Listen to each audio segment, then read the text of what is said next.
to speak with the UNHCR representative to Nigeria, Mrs. Angele Dikongue-Atangana. Mrs. Atangana, let's start from the state of play in Nigeria. Why are people from Nigeria fleeing to other places in Africa or outside? What is the situation there?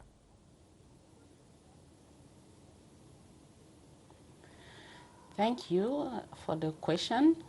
The situation in Nigeria is a one of insurgency and counter-insurgency. Insurgency has been on in the northeastern part of Nigeria since 2009 by the so-called group Boko Haram, which changed its name very recently. And as you know, since that time, more than 20,000 persons have been killed. We have 2.2 million persons that have been assessed as internally displaced within the boundary of Nigeria, mostly in the northeast, especially in Borno, Adamawa, and Yobe State. And we have 180,000 Nigerians who have fled to neighboring Cameroon, Chad, and Niger. And beside the northeast, you have the northwest, where there is an endemic situation of cattle rustling, which is ongoing there, generating clashes between the population and also sometimes killings and displacement. You have the middle belt of Nigeria, where there is also a situation of intercommunal clashes between the pastoralist and the farmer overgrazing lands, and which also generates killings and at times displacement.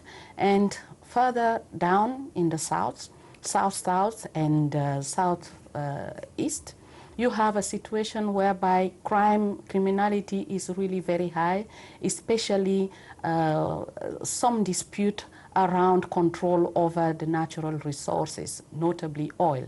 And you have a very high situation of abduction of international and also reputable national persons.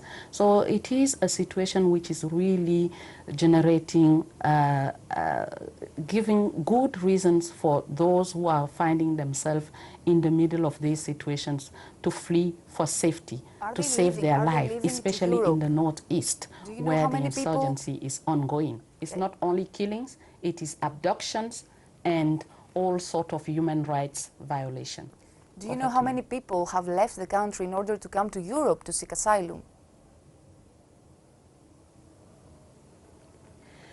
The statistic I have is that 14% of the overall numbers that have left to Europe are actually originating from Nigeria. And as refugee agency, I hold that the situation prevailing on the ground is definitely a one that gives well-founded reason for seeking asylum abroad, including to Europe. As you mentioned before, the group of Boko Haram, since the beginning of the year, the armed Islamist group has multiplied the attacks at the north of the country. So what kind of support could Europe provide to Nigeria? Would you consider a kind of military support such as in Syria or Iraq?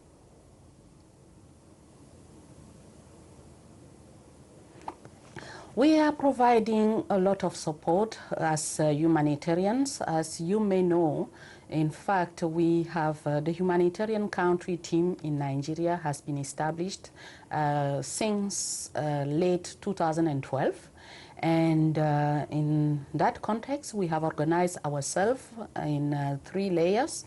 We have a humanitarian country team, which definitely sits at the policy level to make decisions and to give guidance to the humanitarian as to the actions to be taken on the ground. We have a high technical level where the intersectoral working group is sitting to discuss cross-cutting matters pertaining to implementation of various programs. And we have at the first layer, which is the sectoral level, where we have divided ourselves into 9 sectors, including protection, working group, shelter, and CCCM, which is Camp Coordination, Camp Management Working Group.